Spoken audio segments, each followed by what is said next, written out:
প্রশ্ন, গর্ভবতী পশু, যে পশু গর্ভবতী হয়ে গেছে, পেটে বাচ্চা আছে, এই পশু দিয়ে কোরবানি হবে কিনা? ওই জানি নিয়তে ভালো পশু কিনছেন, কেনার পর এমন দোষ দেখা গেছে, যে দোষগুলো এতক্ষণ বলছি, কানা, অন্ধ, লুলা, যেই দোষের কারণে কোরবানি হয় না, কিনার পরে দোষগুলা ধরা পড়ছে। এখন কি করবেন? তো কি করবেন? কোরবানি হবে না এটা দিয়ে, আরেকটা কিনবেন। কেনার পর দোষ ধরা পড়ছে, এটা দিয়ে কোরবানি হবে না, আরেকটি পশু ক্রয় করতে হবে। পশুর বয়সের ব্যাপারে ক্রেতাগণের অভ্যাস হলো, ও বলবে আপনাকে এটার বয়স 25 মাস, এটা 26 মাস এই গরু। তা আপনি বলবেন, ভাই সত্যি করে বলেন 2 বছর কিন্তু হইতে হবে গরু। হুজুর বিশ্বাস করেন, 14 গোষ্ঠীর কসম, 25 মাস, কথার কথা।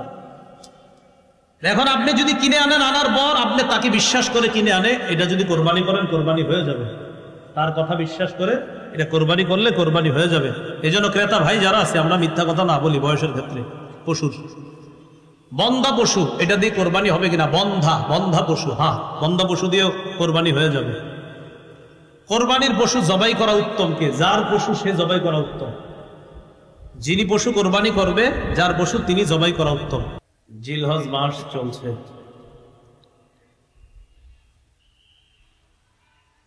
আল্লাহ পাক রব্বুল আলামিনের বিধান মতে মাসের গণনা 12 মাস। 12 মাসের মধ্যে 4 মাস সম্মানিত। কোন 4 মাস সম্মানিত সেটা হাদিসে আছে। এই 4 মাসের মধ্যে আবার জিলহজ মাস বেশি সম্মানিত। জিলহজ মাসের মধ্যে আবার জিলহজের প্রথম দশক বেশি ফজিলতপূর্ণ। প্রথম দশকের মধ্যে আবার 10ই জিলহজটা আল্লাহর কাছে বেশি সম্মানিত। তাহলে আল্লাহর বিধান মতে মাস 12টি, 4 মাস সম্মানিত। সূরা তাওবা 36 নম্বর আয়াত। কোন 4 মাস সম্মানিত এটার ব্যাখ্যা বুখারীর হাদিসে আছে, 4662 নম্বর হাদিস। এই 4 মাসের মধ্যে আবার সম্মানিত জিলহজ মাস, এটা আছে ইবনে মাজার 3931 নম্বর হাদিস। জিলহজ মাসের মধ্যে আবার সবচেয়ে ফজিলতপূর্ণ প্রথম দশক, এই কথা আছে সহিহ বুখারীর 969 নম্বর হাদিস। 10ই জিলহজ 10 দিনের মধ্যে সবচেয়ে বেশি সম্মানিত, এই কথা আছে ইবনে মাজার 3931 নম্বর হাদিস। এই হলো সংক্ষেপে। বিস্তারিত সূরা তাওবার 36 নম্বর আয়াতে আল্লাহ বলেন, ইন্না ইদ্দাতাশ শুহুরি ইনদাল্লাহি 12 শাহরান ফি কিতাবিল্লাহ ইয়াওমা খালাকাস সামাওয়াতি ওয়াল আরদা মিনহা আরবাআতুন হুরুম। আসমান জমিন আল্লাহ যেদিন সৃষ্টি করেছেন, সেদিন থেকে আল্লাহর বিধান মতে আল্লাহর কাছে মাস সমূহের গণনা 12টি। মিনহা আরবাআতুন হুরুম, এই 12 মাসের মধ্যে 4 মাস সম্মানিত। কোন 4 মাস সম্মানিত এটা কোরআনের আয়াতে স্পষ্ট ভাবে নাই। এই কথা আছে কোরআনের প্রধান ব্যাখ্যা হাদিসে, সহিহ বুখারীর 4662 নম্বর হাদিস। রাসূলুল্লাহ সাল্লাল্লাহু আলাইহি সাল্লাম বলেন, ইন্নাজ জামানা ক্বাদ ইস্তাদারা কাহাইআতিহি ইয়াওমা খালাকাল্লাহুস সামাওয়াতি ওয়াল আরদ। আল্লাহ আসমান জমিন যেদিন সৃষ্টি করেছেন, সেদিন থেকে মাসের গণনা যেইভাবে ছিল এখন আবার ওই অবস্থায় ফিরে এসেছে। এটা দ্বারা কি উদ্দেশ্য? আরবের লোকেরা নিজেদের মন মতো মাস বানায় ফেলত, মানে মাসের গণনা নিজেদের মন মতো করতো, এদের মন মতো মাসরে কমাইতো বাড়াইতো। নবী ঘোষণা করলেন, এই জাতীয় মন মতো কাজ চলবে না। আসমান জমিন যেদিন সৃষ্টি করেছেন আল্লাহ, সেদিন থেকে মাসের গণনা যেমন ওই অবস্থা আবার ফিরে এসেছে, এটাই গণতে হবে, এইভাবেই গণনা, এটাই আল্লাহর বিধান। এরপর নবী বলেন, as-sanatu isna ashara shahra, বছর হয় 12 মাসে। মিনহা আরবাআতুন হুরুম, এই 12 মাসের মধ্যে 4 মাস সম্মানিত। সালাসুল মুতাওয়ালিয়াত, 4 মাসের মধ্যে 3টি মাস ধারাবাহিক।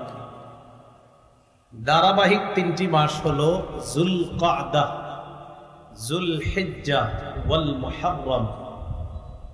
জিলকাদ, জিলহজ, মুহররম, দেখবেন এই 3টা মাস ধারাবাহিক। আমরা বর্তমানে জিলহজ মাসে আসছি।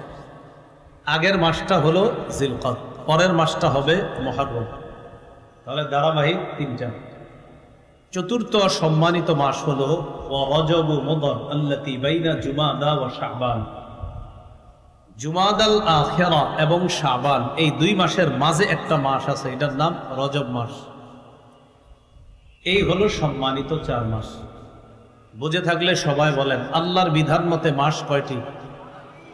12 মাসের মধ্যে সম্মানিত কয় মাস? 4 মাসের নাম কি কোরআনে বলে দেওয়া হয়েছে? 4 মাসের নাম কোথায় আছে? হাদিস।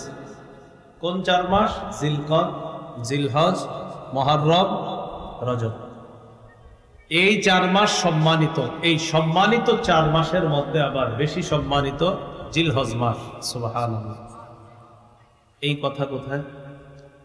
ইবনে মাজাহ 3931 নম্বর হাদিস। قال رسول الله صلى الله عليه وسلم في حجة الوداع।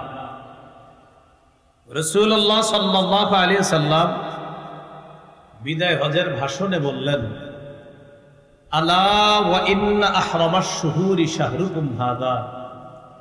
জেনে রাখো, মাস সমূহের মধ্যে সবচাইতে সম্মানিত হলো তোমাদের এই মাস তথা জিলহজ মাস, সবচেয়ে সম্মানিত মাস। জিলহজ মাসের মধ্যে আবার সবচেয়ে ফজিলতপূর্ণ দিন হলো প্রথম দশক। এই কথা কোথায়? সহিহ বুখারীর 969 নম্বর হাদিস। 969 কত হয়? 969। 2 পাশে 2টা 9, মাঝে একটা 6। 969 969। এবার মাঝে মাঝে বলি যাতে আপনাদের একটু হলেও মনে থাকে। না থাকলে সমস্যা না, হাদিস নাম্বার মনে থাকা জরুরি না। আমি বলি একটা কারণ আছে, যে কোনো একটা কারণে বলি। হাদিস নাম্বার বলতে পারাটাকে অনেক মানুষ মনে করে পৃথিবীর এর চেয়ে বড় আলেম কেউ নাই। এই জাতীয় ফালতু ধারণাকে প্রত্যাখ্যান করার জন্য আমি নাম্বার বলি। এটা বুঝাই যে না, নাম্বার বলাটা বড় আলেমের লক্ষণ না, এটা যে কেউ বলতে পারে চাইলে। এই জন্য নাম্বার এক সময় আমি বলবো না, বলি কেন? যাদের এই ধারণা আছে যে হাদিস নাম্বার বলতে পারাটাই বিজ্ঞ আলেম হওয়ার লক্ষণ, এই ধারণা এটা রদ করার জন্য, এই ভুল ধারণা থেকে যেন মানুষ ফিরে আসে, এই জন্য আমি বলি। দেখবেন এখন মাশাআল্লাহ অনেকেই বলে, বইলা বোঝানো যাইতেছে যে না, হাদিস নাম্বার যে কেউ চেষ্টা করলে বলতে পারে। এটা বলতে পারাটা বড় বিজ্ঞ, অভিজ্ঞ, গভীর জ্ঞান সম্পন্ন আলেম হওয়ার লক্ষণ নয় হাদিস নাম্বার বলতে পারাটা।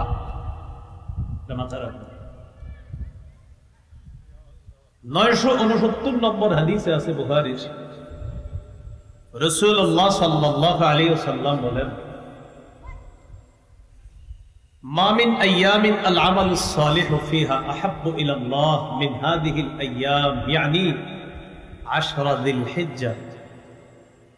জিলহজ মাসের প্রথম দশকে যে ইবাদত, যে আমল, যে নেক আমল বান্দা করে, এই নেক আমলের চাইতে অধিক শ্রেষ্ঠ, ফজিলতপূর্ণ, অধিক মহব্বতের, পছন্দনীয় আমল আর আল্লাহর কাছে নাই। এই 10 দিনের আমল আল্লাহর কাছে এত পছন্দ। হাদিসের একটা কিতাব আছে মুসনাদে বাজ্জার। এই কিতাবের 1182 নম্বর হাদিস। ওই এখানে একটা কথা বলে রাখা ভালো। দেখবেন আগে আমাদের দেশে অনেকে নাম্বার বলতো, নাম্বার এইভাবে, বুখারীর এত নাম্বার, মুসলিমের এত নাম্বার, ইবনে মাজার এত নাম্বার, কিন্তু হাদিসটা বলে না। শুধু বলে এই হাদিসে এটা আছে, কিন্তু হাদিসে যে নবী কি বলছে, নবীর বাক্যটা কি বলে।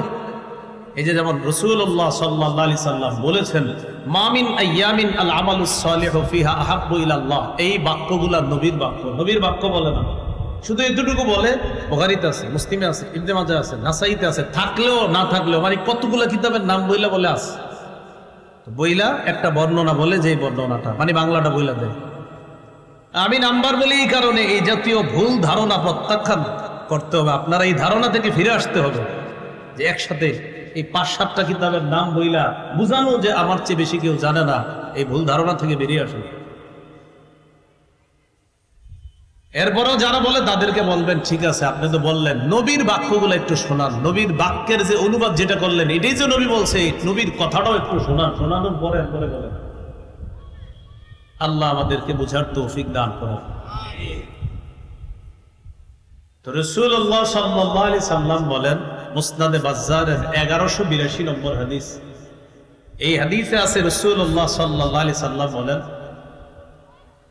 আফজালু আইয়ামিদ দুনিয়া আইয়ামুল আশর, দুনিয়ার সবচাইতে ফজিলতপূর্ণ দিন হলো আইয়ামুল আশর, আশরি জিলহিজ্জা, জিলহজের প্রথম 10 দিন সবচেয়ে ফজিলতপূর্ণ দিন।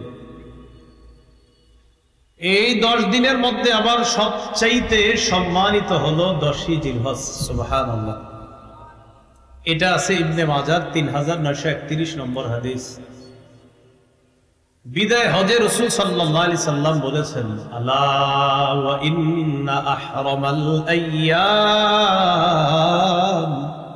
ইয়াউমুকুম হাযা, জেনে রাখো তোমাদের দিনসমূহের মধ্যে সবচেয়ে সম্মানিত দিন হলো আজকের এই দিন, তথা জিলহজ মাসের 10 তারিখের যে দিনটা, এই আজকের কোরবানির দিনটা হলো তোমাদের দিনের মধ্যে সবচেয়ে সম্মানিত দিন।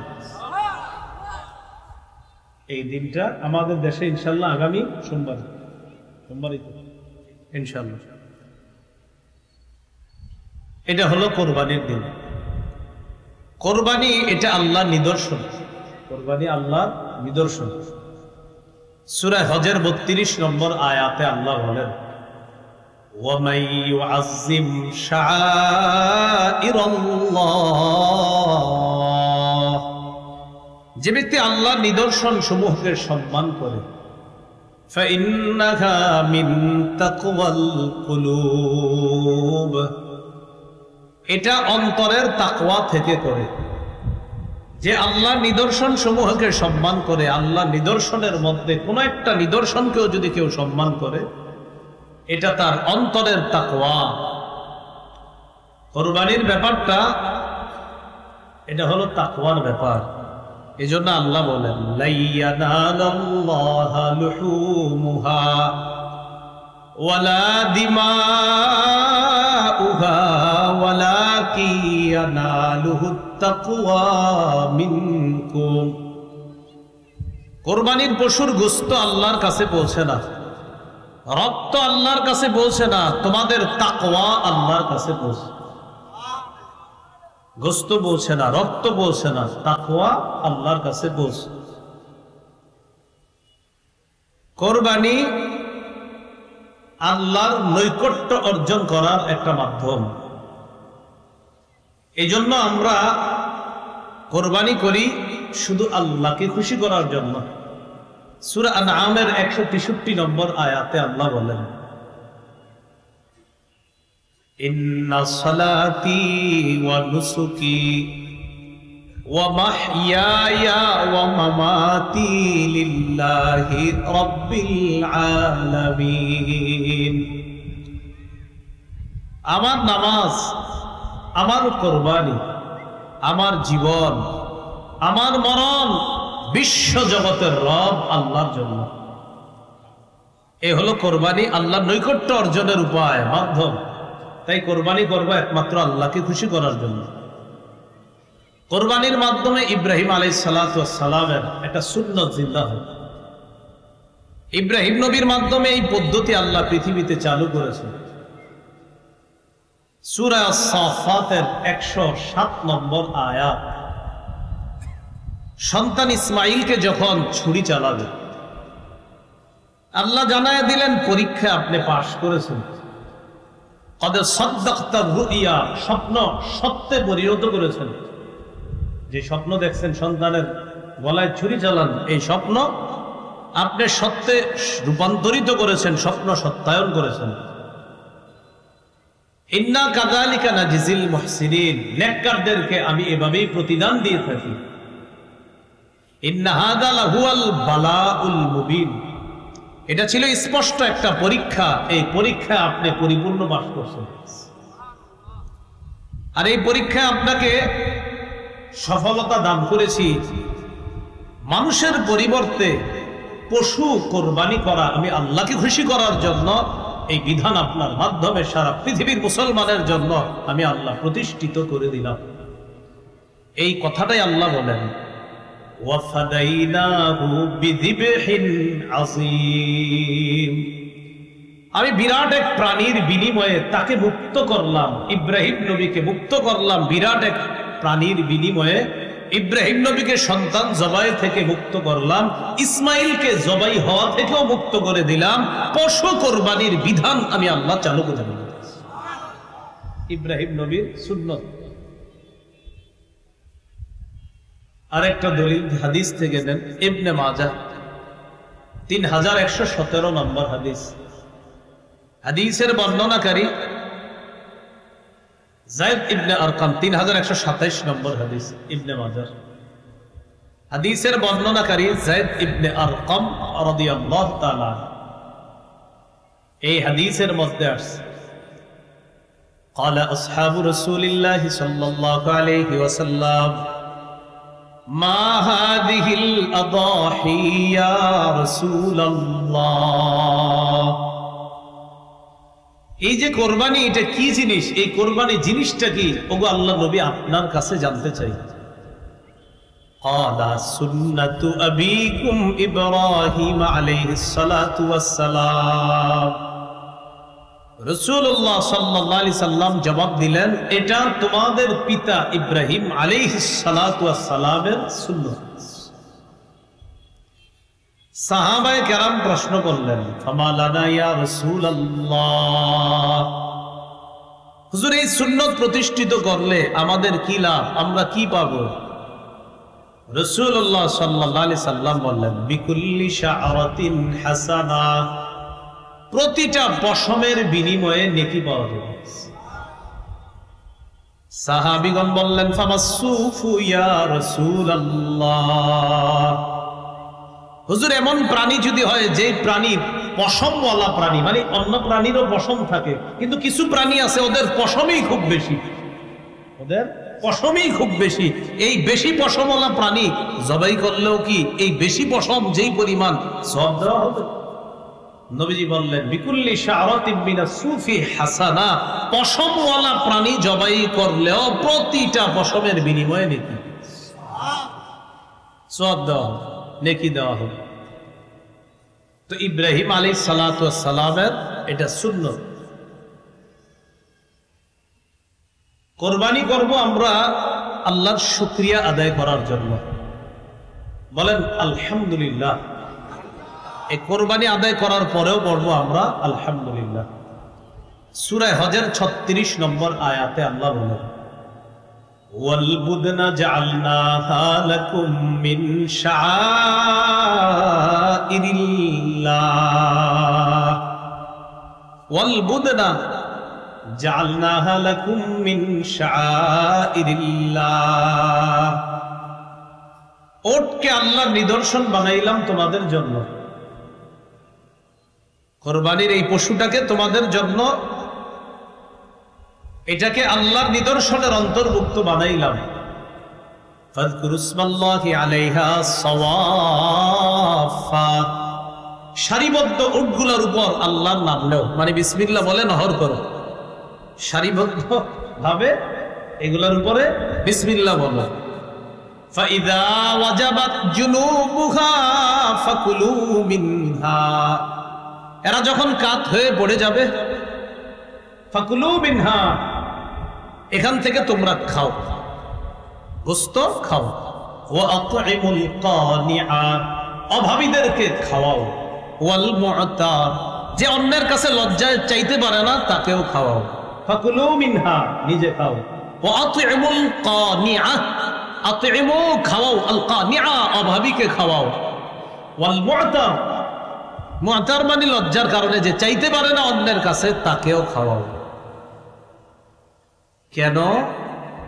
আল্লাহ বলেন এটা তোমাদের জন্য বশীভূত করে দিলাম, লাআল্লাকুম তাশকুরুন, যাতে তোমরা আল্লাহর শুকরিয়া আদায় করতে পারো। এই প্রাণী তোমাদের অনুগত করে দিলাম, বশীভূত করে দিলাম। এই প্রাণী তোমরা জবাই করলা, আল্লাহর নাম নিয়ে তোমরাও খাও, অভাবীকে খাওয়াও, যে চাইতে পারে না লজ্জায় তাকেও খাওয়াও। এটা কেন করেছি জানো? যেন তোমরা আমি আল্লাহর বেশি বেশি শুকরিয়া আদায় করতে পারো। আলহামদুলিল্লাহ, এ হলো কোরবানি, শুকরিয়া আদায় করার জন্য। তাহলে আমরা কোরবানি করব আল্লাহকে খুশি করার জন্য, শুকরিয়া আদায় করার জন্য আমরা কোরবানি করব। আল্লাহ তৌফিক দান করেন। কোরবানির গুরুত্বপূর্ণ কিছু মাসালা আমরা মনে রাখবো, বলেন ইনশাআল্লাহ। মুসনাদে আহমদের একটা বর্ণনা আছে, রাসূলুল্লাহ সাল্লাল্লাহু আলাইহি সাল্লাম বলেন, মান ওয়াজাদা সাআতান, কারো সামর্থ্য থাকার পরেও যদি সে কোরবানি না করে, ফালা ইয়াকরাবান্না মুসাল্লানা, সে ব্যক্তি যেন আমাদের ঈদগাহে না আসে। যে ব্যক্তি সামর্থ্য থাকার পরেও কোরবানি না করে, সে যেন আমাদের ঈদগাহে না আসে। ঈদগাহে যেন কি করে? না আসে। রাসূলুল্লাহ সাল্লাল্লাহু আলাইহি সাল্লাম এক হাদিসের মধ্যে বলছেন, ইন্নাহা লাতাতি ইয়াউমাল কিয়ামাতি বিকুরুনিহা ওয়া আশআরিহা ওয়া আযলাফিহা, কোরবানির যেই প্রাণী, এই প্রাণী কিয়ামতের ময়দানে উপস্থিত হবে, বিকুরুনিহা, তার শিং সহ, ওয়া আশআরিহা, তার পশম সহ, ওয়া আযলাফিহা, তার খুর সহ উপস্থিত হবে কোরবানির দাতার পক্ষে সাক্ষী দেওয়ার জন্য। সে উপস্থিত হবে, মানে সওয়াব দেওয়া হবে প্রচুর। ওয়া ইন্নাদ দামা লা ইয়াকাউ বিমাকানিন মিনাল্লাহ ক্বাবলা আন ইয়াকা মিনাল আরদ, কোরবানির রক্তের ফোঁটা জমিনে পড়ার আগে আল্লাহর কাছে বিশেষ একটা মর্যাদা, এটা আল্লাহর কাছে বিশেষ একটা মর্যাদার পূর্ণ অবস্থানের মধ্যে ওই কোরবানি দাতা চলে যায়। এই আমলটার আলাদা একটা মর্যাদা হয়ে যায় আল্লাহর কাছে, রক্তের আলাদা একটা মর্যাদা আল্লাহর কাছে হয়ে যায়। রক্তের ফোঁটা জমিনে পড়ার আগেই আল্লাহর কাছে বিশেষ একটা মর্যাদা পূর্ণ রক্ত হয়ে যায়, সেটা হলো কোরবানির রক্ত। কিসের রক্ত বলেন তো? তিরমিজির 1507 নম্বর হাদিসে আছে, রাসূলুল্লাহ সাল্লাল্লাহু আলাইহি সাল্লাম বলেন, মা আমিলা আদামিয়ুন মিন আমাল ইয়াউমান নাহরি আহাব্বা ইলাল্লাহ মিন ইহরাকিদ দাম। 10 জিলহজ আদম সন্তান যে আমল করে, রক্ত প্রবাহিত করার চাইতে উত্তম আমল আর করতে পারে না। আল্লাহকে খুশি করার জন্য প্রাণীর রক্ত প্রবাহিত করাটা কোরবানির দিন আল্লাহর কাছে সবচেয়ে পছন্দনীয় আমল, সবচেয়ে পছন্দনীয় আমল। যাদের সামর্থ্য আছে তারা কোরবানি দিব, বলেন ইনশাআল্লাহ। দুটোটা ওয়াজিব করে নিয়েছেন। এজন্য ইসলামী শরীয়ত মাযহাব ছাড়া বুঝার কোনো বিকল্প নাই, মাথা রাখবেন। কি ছাড়া? মাযহাব মানতে হবে। আমি মাযহাব মানি কেন? কারণ কোরআন সুন্নাহ এখন আমি ভালোভাবে বুঝি না, তাই মাযহাব মানতে হয়। আর যে মানে না, আমারে কয় হুজুর না মানলে সমস্যা আছে। আমি আপনি হয়তো কোরআন সুন্নাহ অনেক বেশি ভালো বুঝেন, এই জন্য মানেন না। তো আমারে যদি কেউ বলে আপনি কেন মানেন, আমি কোরআন সুন্নাহ এখনো ভালোভাবে পুরোপুরি বুঝি না। অনেকে কয় মূর্খ, এই জন্য মাযহাব মানে। আসলেই ঠিক কইছেন, মূর্খ বলেই তো মাযহাব মানে। যদি সব জানতাম তো দরকার ছিল না মানো। আর যিনি বলে মাশাআল্লাহ উনি তো সব জানে দেখেই উনি মানে না, এটাই আমরা ভালো ধারণা রাখি। যিনি কে জানেন? যিনি হলো সে যে গত 7 দিন ধরে নতুন করে পড়াশোনা করতেছে কোরআন হাদিস নিয়ে, এই তিনি এখন মাযহাব মানছে না আর বলে আপনি মানেন না কেন? তো বললাম আমি তো ভাই এখনো পুরাপুরি কোরআন সুন্নাহ ওই অন্যের সাহায্য ছাড়া বুঝি না। অন্যের সাহায্য মানি অন্যের মতামত, অন্যের মতামত মানি।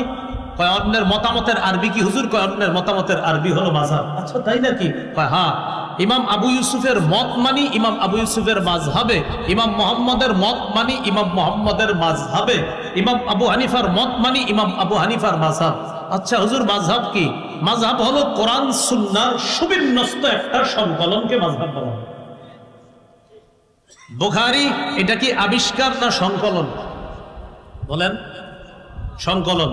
তো বুখারী শরীফ, এটারে বুখারী সহিহ বুখারী বলা হয়। সহিহ বুখারী মানে বুখারায় ওনার বাড়ি, উনি ওই এলাকার সাথে নিসবত করে এটার নাম বুখারী। বুখারী হলো হাদিসের সংকলন, আবিষ্কার নয়। মুসলিম হাদিসের চলে আসা সংকলন, আবিষ্কার নয়। তিরমিজি হাদিসের চলে আসা সংকলন, আবিষ্কার নয়। নাসাই, ইবনে মাজা, আবু দাউদ হাদিসের চলে আসা সংকলন, আবিষ্কার নয়। ফিকহে হানাফি, কোরআন সুন্নাহর চলে আসা সুবিন্যস্ত সংকলন, আবিষ্কার নয়। ফিকহে মালিকি, কোরআন সুন্নাহর চলে আসা সংকলন, আবিষ্কার নয়। ফিকহে হাম্বলি, কোরআন সুন্নাহর চলে আসা সুবিন্যস্ত সংকলন, এটা আবিষ্কার নয়। ফিকহে শাফিঈ, কোরআন সুন্নাহর চলে আসা সংকলন, আবিষ্কার নয়। যেমনি ভাবে বুখারী এটা সংকলন, এটা আবিষ্কার নয়, তাই বুখারী বেদাত নয়। মুসলিম এটা সংকলন, এটা আবিষ্কার নয়, তাই এটা বেদাত না। নাসাই, আবু দাউদ, ইবনে মাজাহ, তিরমিজি এগুলা সংকলন, আবিষ্কার নয়, তাই এটা বেদাত নয়। তেমনি ভাবে কোরআন সুন্নাহর সুবিন্যস্ত সংকলন, চার মাযহাব, এটা আবিষ্কার নয়, তাই এটা বেদাত নয়। যারা বলবে ফিকহে হানাফি বেদাত, বুখারীকেও বেদাত বলতে হবে। যারা বলবে ফিকহে মালিকি বেদাত, বুখারীকে বেদাত বলতে হবে। যদি বলেন না বুখারী তো সংকলন, তো ফিকহে হানাফিও সংকলন, মুসলিম সংকলন, ফিকহে হানাফি সংকলন, সেটা যদি জায়েজ হয় এটাও জায়েজ না। বুঝা বল সংকলন, আবিষ্কার আর সংকলন, দুই বাংলা মনে রাখবেন, সারা জীবন অনেক কিছু সমাধান হয়ে যাবে। এই জায়গায় আমরা ভুল করি। সংকলন, সংকলন আর আবিষ্কার। বুখারী এটা সংকলন, এটা আবিষ্কার নয়। ফিকহে হানাফি এটা সংকলন, আবিষ্কার নয়। কোরআন সুন্নাহর সুবিন্যস্ত সংকলন, মনে রাখবেন। তা আপনি কোরআন সুন্নাহর সুবিন্যস্ত সংকলন হানাফি ফিক কেন মানেন? কারণ আমি এখনো পারি না পুরোপুরি, তাই। আর যে মানে না কেন, উনি সব পারে পুরোপুরি, তাই মানে না। 7 দিন পড়াশোনা করতে, ওই দিন আল্লাহ তাআলা দিয়ে দিছে, ওই জন্য মানে আল্লাহ বুঝার তৌফিক দান করুন। তো বলছিলাম হারিয়ে যাওয়া পশু মাযহাব যদি না মানেন, এই মাসালা আপনার মাথায় ঢুকবে কেন? প্রশ্ন, গর্ভবতী পশু, যে পশু গর্ভবতী হয়ে গেছে, পেটে বাচ্চা আছে, এই পশু দিয়ে কোরবানি হবে কিনা? হয়ে যাবে কোরবানি। কোরবানি কি হবে? হয়ে যাবে। যদি সন্তান প্রসব আসন্ন হয়, যে তাড়াতাড়ি কি 2 দিনের মধ্যে হইতে পারে প্রসব, আর কোরবানিও সময় ঘনিয়ে গেছে, এক্ষেত্রে এই পশু দিয়ে কোরবানি করা মাকরুহ। অন্য আরেকটা পশু দিয়ে কোরবানি করেন, এটা দিয়ে না করা ভালো, এটা দিয়ে না করা ভালো। হ্যাঁ,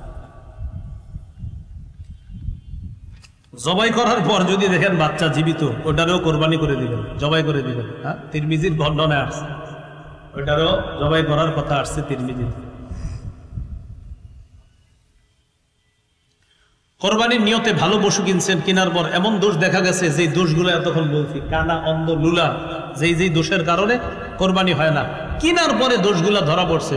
এখন কি করবেন? তো কি করবেন? কোরবানি হবে না এটা দিয়ে, আরেকটা কিনবেন। কেনার পর দোষ ধরা পড়ছে, এটা দিয়ে কোরবানি হবে না, আরেকটি পশু ক্রয় করতে হবে। পশুর বয়সের ব্যাপারে ক্রেতাগণের অভ্যাস হলো, ও বলবে আপনাকে এটার বয়স 25 মাস, এটা 26 মাস এই গরু। তা আপনি বলবেন ভাই সত্যি করে বলেন, 2 বছর কিন্তু হইতে হবে গরু। হুজুর বিশ্বাস করেন, 14 গোষ্ঠীর কসম, 25 মাস, কথার কথা। এখন আপনি যদি কিনে আনেন, আনার পর আপনি তাকে বিশ্বাস করে কিনে আনে, এটা যদি কোরবানি করেন, কোরবানি হয়ে যাবে। তার কথা বিশ্বাস করে এটা কোরবানি করলে কোরবানি হয়ে যাবে। এই জন্য ক্রেতা ভাই যারা আছে, আমরা মিথ্যা কথা না বলি বয়সের ক্ষেত্রে। পশুর বন্ধা পশু, এটা দিয়ে কোরবানি হবে কিনা? বন্ধা পশু, হ্যাঁ, বন্ধা পশু দিয়েও কোরবানি হয়ে যাবে। কোরবানির পশু জবাই করা উত্তম কে? যার পশু সে জবাই করা উত্তম। যিনি পশু কোরবানি করবে, যার পশু তিনি জবাই করা উত্তম। জবাইয়ে একাধিক ব্যক্তি যদি শরীক হয়, সেক্ষেত্রে বিসমিল্লাহ কি উভয় বলতে হবে? জি, দুইজনেই বিসমিল্লাহ বলতে হবে। বিসমিল্লাহি আল্লাহু আকবার উভয় বলতে হবে। প্রিয় কসাই সাহেব যারা থাকবে, এদেরকে বলবেন, এরা পরে ছুরি নিয়ে আবার চালায়। মালিক যারা থাকবেন বলবেন, এই বিসমিল্লাহ আল্লাহু আকবার বলো, এটা বলাবেন। অনেক সময় দেখবেন বলে না। কোরবানির পশুর খাল, চামড়া ইত্যাদি ছিলানো শুরু করা কখন উত্তম? পশু পুরোপুরি নিস্তেজ হওয়ার পরে এই পশুর খাল, চামড়া ইত্যাদি এটা করা উত্তম। অনেক ক্ষেত্রে দেখা যায় এখনো নিস্তেজ হয় না, বাস শুরু করে দিছে, অলরেডি শুরু করে দিছে, এটা নিস্তেজ হবে। হ্যাঁ, নিস্তেজ হওয়ার আগেও যদি কেউ করে মাকরুহ হয়ে যাবে, নাজায়েজের কিছু না, মাকরুহ হবে, কিন্তু নিস্তেজ হওয়া পর্যন্ত অপেক্ষা। প্রিয় ভাইয়েরা, আমার কথা হলো, যেহেতু আল্লাহরে খুশি করার জন্য কোরবানি করব, এই আমলে কোনো মাকরুহ কাজও আমরা করব না।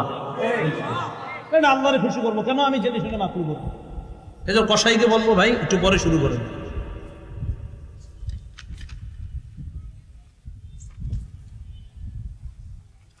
কোরবানির পশু দিয়ে জবাইয়ের আগে উপকৃত হওয়া যাবে কিনা? হাল চাষ করা যাবে না।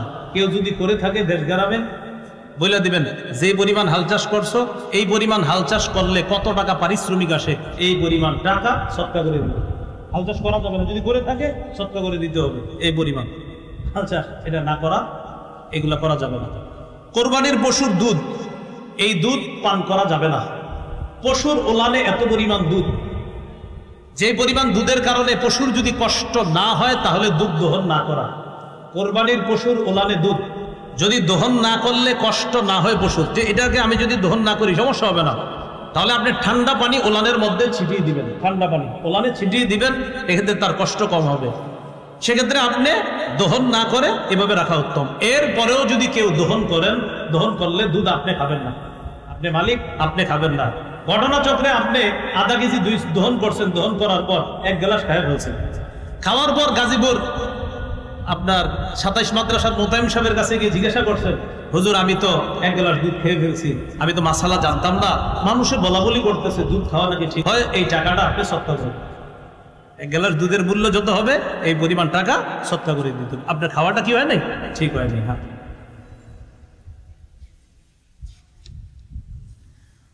শরীক কয়েকজন মিলে কোরবানি করলে কোন শরীকের যদি মৃত্যু হয় সেক্ষেত্রে কি করণীয়? মন দিয়ে বুঝেন। 3 জন কোরবানি করবে, 50 50 50, কত হলো? 1.5 লাখ। একজন শরীক মারা গেছে, তাহলে কয় হাজার ওয়ালা শরীক মারা গেছে? 50,000। ওয়ারিশরা যদি বলে কোনো সমস্যা নেই কোরবানি করেন, ওয়ারিশরা যদি বলে সমস্যা নেই কোরবানি করেন, তো করে ফেলবে, সমস্যা নেই। কিন্তু ওয়ারিশরা যদি বলে না আব্বার 50,000 টাকা আমরা দিতে চাইতেছি না, এক্ষেত্রে ওয়ারিশদেরকে টাকাটা দিতে হবে, কারণ এখন আর টাকার মালিক যে মারা গেছে সে না, ওয়ারিশরা, তাই তাদের টাকাটা তাদেরকে দিয়ে দিতে হবে। এক্ষেত্রে নতুন আরেকজনকে শরীক বানাইতে পারবেন, এটা সুন্দর কথা। আরেকজনকে বলবেন 50,000 টাকা দিয়ে শরীক হও, ওই টাকাটা নিয়ে ওয়ারিশদেরকে দিয়ে দিলে তো হবে। তাহলে প্রথম কথা, ওয়ারিশরা যদি অনুমতি দেয় করেন, করে ফেলবেন। অনুমতি যদি না দেয় করা যাবে না, 50,000 টাকা ফিরিয়ে দিতে হবে।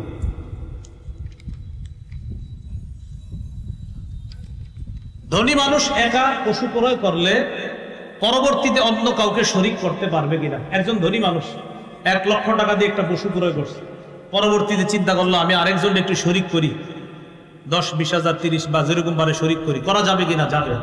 যেই পরিমাণ টাকা দিয়ে শরীক করবেন ওই পরিমাণ টাকা আপনি না খায়া দান করে দিন,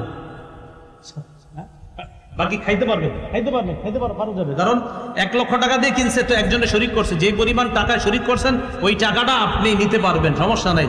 তো ফুকাহায়ে কেরাম বলে এটা আপনি না নিয়ে এটা দান করে দেন, দান করে দেওয়া ভালো, বাকি নিতে পারবেন। মৃত ব্যক্তির পক্ষ থেকে কোরবানি করা জায়েজ আছে কিনা? জায়েজ আছে। কোরবানির গোশত 3 দিনের বেশি জমিয়ে রাখা যাবে কিনা? জায়েজ আছে। 3 দিনের বেশি জমিয়ে রাখা জায়েজ আছে। কোরবানির পশুর গোশত 3 দিনের বেশি জমিয়ে রাখা জায়েজ আছে। কোরবানির গোশতের 1/3 অংশ গরিব মিসকিনকে, 1/3 অংশ আত্মীয় স্বজনদেরকে, আর 1/3 অংশ নিজে রাখা, এটা কি ওয়াজিব না উত্তম? এটা উত্তম। বলেন এটা কি? 1/3 অংশ গরিবকে দেওয়া উত্তম, 1/3 অংশ আত্মীয় স্বজনকে দেওয়া উত্তম। এটা ওয়াজিব না, এটা উত্তম। কেউ যদি না দেয় তাকে নিন্দা তিরস্কার করা যাবে না। বাকি এক্ষেত্রে আপনাদের উদ্দেশ্য পরামর্শ হলো কৃপণতা না করে দিয়েন। কেউ যদি না দেয় তাকে তিরস্কার করা যাবে না, আমিও তিরস্কার করছি না, বাকি শুধু এজন্য বলছি কৃপণতা না করে গরিবদেরকে দিয়েন, আত্মীয় স্বজনদের কাছেও পাঠায়েন। যদি না পাঠান আপনাকে তিরস্কার করা হবে না, বাকি বলছি আপনি একটু কৃপণতা না করে দিয়েন। আল্লাহ তৌফিক দান করেন। কোরবানির গোশত কখন খাওয়া উত্তম? কোরবানির দিন 10ই জিলহজ যিনি কোরবানি দিবে তিনি সর্বপ্রথম কোরবানির গোশত দিয়ে শুরু করা উত্তম। কোরবানির দিন 10ই জিলহজ যিনি কোরবানি দিবে ওই দিন সর্বপ্রথম কোরবানির গোশত দিয়ে তার খাবার খাওয়াটা উত্তম। এই সুযোগ সুবিধা 11 তারিখ 12 তারিখের জন্য না, এটা শুধু 10 তারিখের জন্য।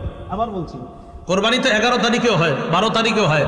কেউ যদি 12 তারিখে দেয় সে প্রথম গোশত খাবে, এই সুন্নত না, এটা না। এই সুন্নত শুধু 10 তারিখে। 10 তারিখে প্রথম যে কোরবানি করবে সে প্রথম গোশত খাবে, এটা হলো 10 তারিখের সুন্নত, 11 বা 12 তারিখের সুন্নত নয়।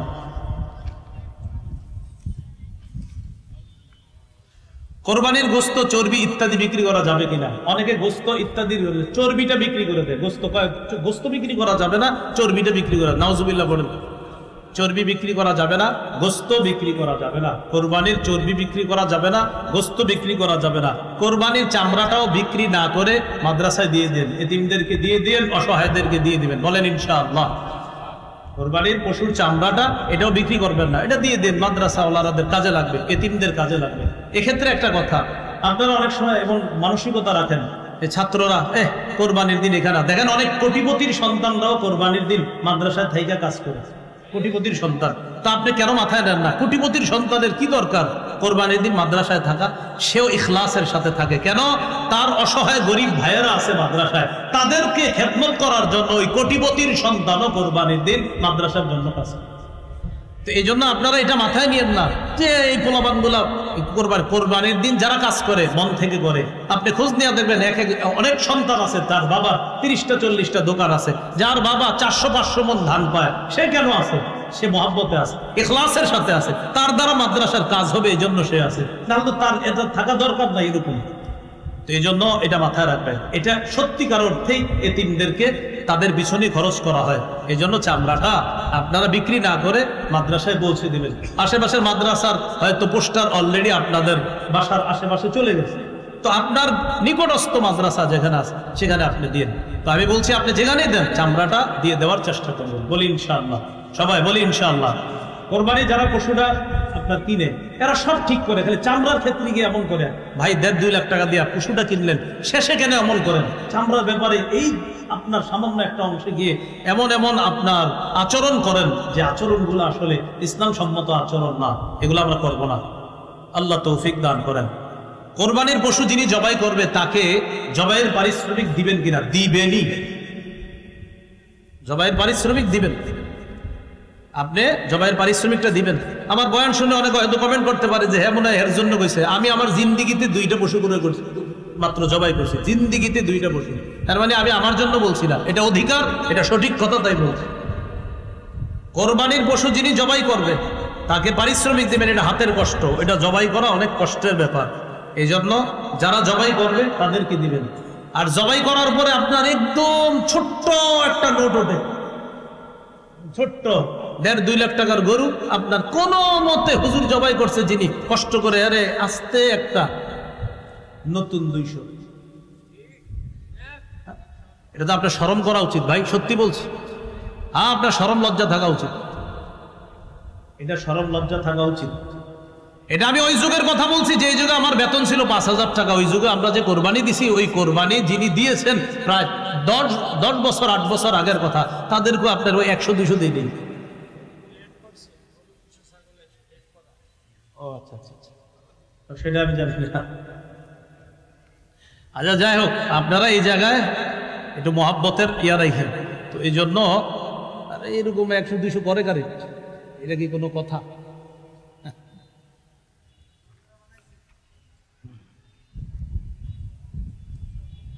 এক পশু অন্য পশুর সামনে জবাই করা এটা ঠিক না।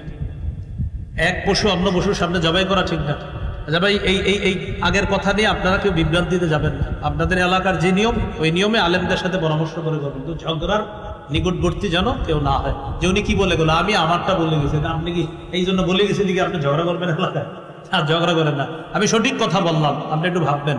1.5 লাখ 2 লাখ টাকার একটা পশু একজন জবাই করতেছে, হাতের কামাই, হাতের কষ্ট করে। সেক্ষেত্রে আসলে আপনার কি করা উচিত, এটা আপনি নিজেই চিন্তা ভাবনা করতে। কোরবানির গোস্ত বিধর্মীদেরকে দেওয়া যাবে কিনা? যেমন হিন্দু, অন্যান্য ধর্মাবলম্বী যারা আছে, হ্যাঁ তাদেরকে দেওয়া যাবে, এটা ইসলামের সৌন্দর্য। সুবহানাল্লাহ।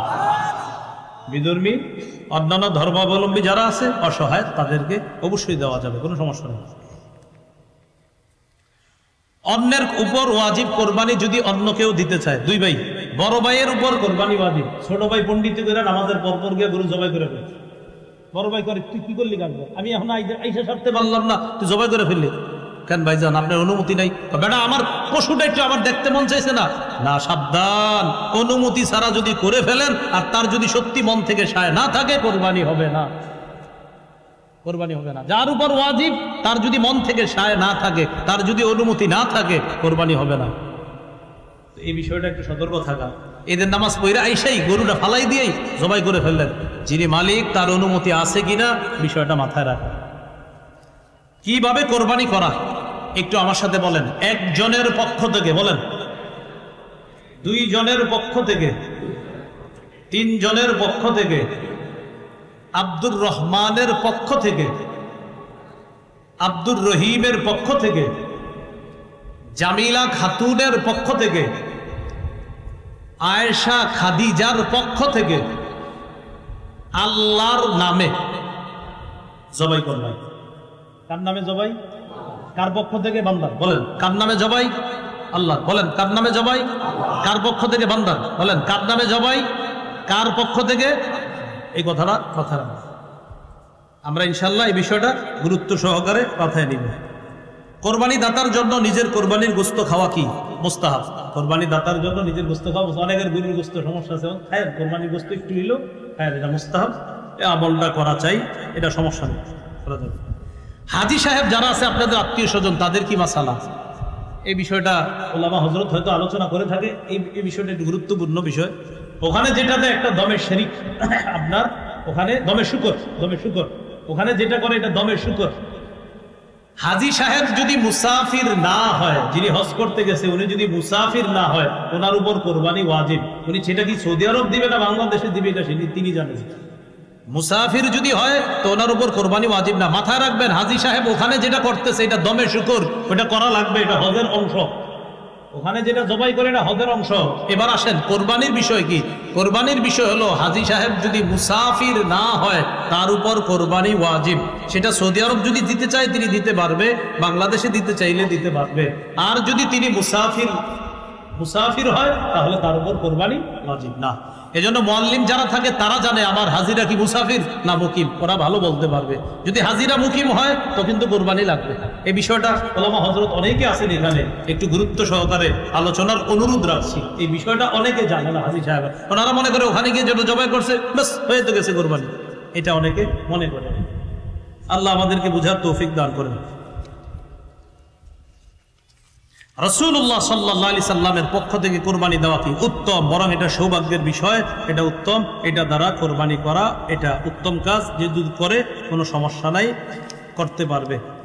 কোরবানির চামড়া কোরবানি দাতা নিজেও ব্যবহার করতে পারবে, তবে অন্য কেউ যদি ব্যবহার আপনার অন্য কারো কাছে দিয়ে দেয় সেটা উত্তম। যেটা বললাম ওই যে চামড়াটা আপনি দিয়ে দিবেন, কোনো এতিম অসহায় তাদেরকে দিয়ে দিবেন। কোরবানির গোশত বিক্রি করা যাবে কিনা? যিনি কোরবানি দিবেন তিনি বিক্রি করাতে পারবেন না। এতিম অসহায় দরিদ্র যারা আছে তারা আপনার, তো এটা হলো যারা এতিম অসহায় আছে আপনার, তাদেরকে দেওয়ার পরে তারা যদি বিক্রি করে সেটা ভিন্ন কথা, কিন্তু যিনি কোরবানি দিবে তিনি তার কোরবানির গোশত বিক্রি করতে পারবে না।